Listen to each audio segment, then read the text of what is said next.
Samantha, what is the date today?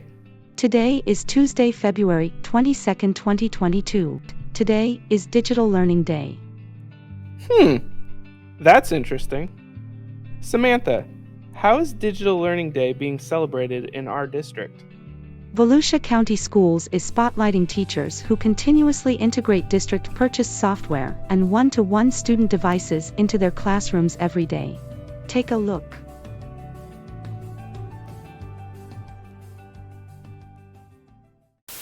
Before we had one-to-one technology, I would do a lot of comprehension packets and center activities, and a lot of times students would lose their comprehension packets or they would lose the center materials. So it became very time-consuming and not as effective. Once we got our one-to-one technology, I began using Seesaw, Nearpod, and Google Slides.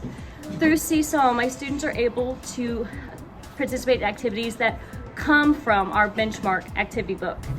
I enjoy using Seesaw with my students because I'm able to give more differentiation, I'm able to give more immediate feedback, and I'm also able to customize it to what we're learning that week or at that time. If you want to use technology in your classroom, the biggest piece of advice I have is it is trial and error.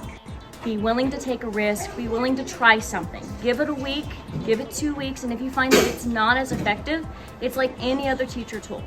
Find what's effective and use it. But the more you use it, the more you try, the more that you're going to find what works for you and what works for your students. So before we were one-to-one, it was a big struggle because we were always trying to differentiate and do what was best for our students.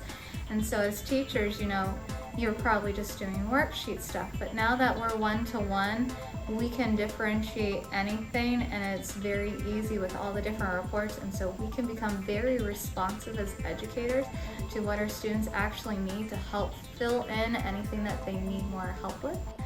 Integrating software into our classroom has changed the dynamics in a really big way, because now that we have things like Nearpod, instead of only relying on those few students to always answer, now we can have everyone answering at the same time, and the students are much more open and comfortable sharing their responses because they know that their name isn't going to go up on the board. And if they know that their name's not attached to it, it's like, oh, it's a safe learning environment now. The number one piece of advice that I would give to anyone who is really reluctant to jump into technology is just pick one tool that you want to learn and try and master and practice that, preferably with a friend. You have a community of technology supporters standing behind you, but just start with one.